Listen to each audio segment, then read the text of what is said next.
There was a lot riding on Julia Ducournau when she returned to the Cannes Film Festival last year with Alpha, her follow-up to the Palme d'Or winning Titane. Upon its premiere, the film received a less than enthusiastic response from critics, splitting opinion in a way her previous works just didn't, at least to this extent.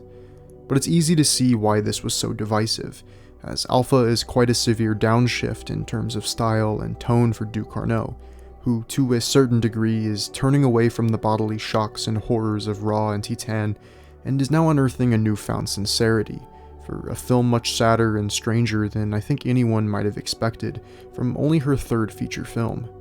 It's a very unruly, imperfect film, and purposefully so, that is trading in her prior provocation-laden genre films, ones very reminiscent of the early works of David Cronenberg, for something more along the lines of late-period Cronenberg, in its dour, disorienting, and yet profoundly moving drama about an adolescent who is an unflinching witness to loss, addiction, and generational pains. Now, a little under a year after its premiere, Alpha is finally getting a theatrical release in the United States, and I hope the crowd of unfavorable reviews don't turn people away, but instead draw them in to seeing for themselves the tender, tattered heart that can be found at the center of Ducournau's new film. The protagonist, the titular Alpha, is a 13-year-old girl living with her single mother. She is facing the usual trials and tribulations of coming of age, the emotional and physical tolls of teenagehood that ultimately lead to a defiance of the parental figures in their life. Alpha's ultimate act of defiance comes in the form of a tattoo, the letter A doodled on her arm at a dark, dirty party that she should not be attending.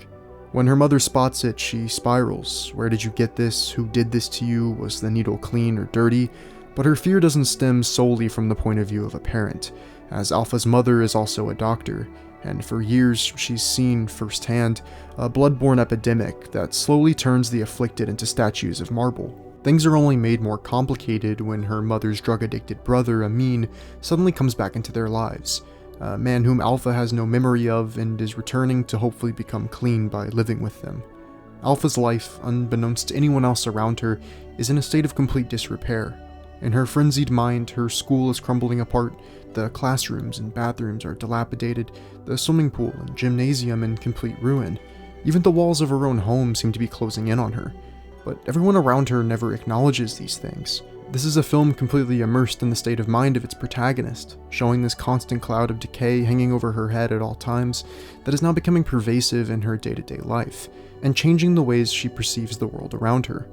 Ducournau is providing a way into the fractured minds and memories of this character, purposefully moving away from the genre thrills of her past efforts into something more embedded in character than we've seen from her previously. This also extends to the work of cinematographer Ruben Impens, who is breaking away from what has defined his collaborations with Ducournau in the past, ditching a saturated and stylized visual style for a more uncanny aesthetic of desaturated colors and complete sterility. It's another strategy that serves to bring us even closer to the characters, moving away from beauty, coherence, and neatness to establish an impressive emotional reality for its characters. The one element most in keeping with Ducournau's trademark body horror is this deadly disease that maps very closely to the AIDS epidemic. This decision to address AIDS in a frankly pretty obvious manner has put the film under much scrutiny, but I found the way she presents this unnamed disease to be as eerily beautiful as it is overt and deeply upsetting. Crowded hospital wards are lined with bodies that diffuse light from their marbled figures, coughing up clouds of dust and slowly fading away with the wind. It's such painful, beautiful imagery that, like grief and those painful memories associated with it, illustrates these patients as brittle, something that could shatter with a faint touch or a gust of air. Sure, it's all fairly surface level, but Ducournau's imagery is so effective because of how straightforward it is. From that simplicity arises a graspable emotional truth, because watching those you love slowly decay, holding on to every last bit of them and refusing to let go, are some of life's most agonizing moments. The memories associated with them become so fragile, prone to fracturing or crumbling over time, but sometimes you have to let go and allow them to turn to dust to finally move ahead. The imprint they left behind and the memories they created will still be present, as painful as it will be to think back on them, but we must learn to let go for their sake and our own. This slice of the narrative also channels how the human body can be made a spectacle, these statues, like the bodies of AIDS victims, becoming a sight of shame and disgust for so many.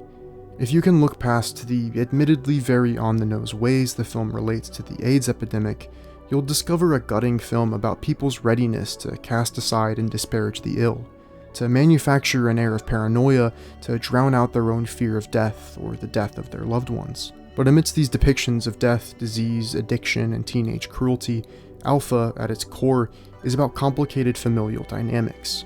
On one side, a codependent relationship between mother and daughter, and the ways a parent can drag you into their own fears and delusions. And on the other side, a heroin-addicted uncle and his potentially sick niece, that together learn they don't have to be alone in their pain and suffering. Their respective struggles are mirrored, and their bodies break down in sync. Amin's heroin withdrawal and Alpha's crippling fear and anxieties of death taking an immense toll on the both of them. This is where Ducournau, alongside her editor, begin to play with time, memory, and dreams by fluidly moving between two timelines that are 8 years apart, merging the wounds of the past and present and emphasizing the echoes and repetitions across those years.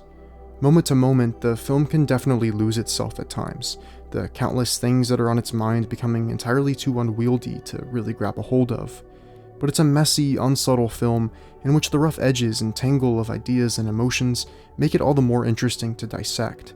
While it's a real trudge through some truly dismal things and obviously isn't going to work for everyone, this is a film with such an unwavering amount of love and compassion for every person on screen, regardless of what their affliction may be. This film has firmly cemented Ducournau as one of our most exciting and daring filmmakers working today, and with Alpha, she has stepped out of her comfort zone incredibly early into her career to make a somber exercise in learning how to let go, while still twisting the knife in the way only she knows how.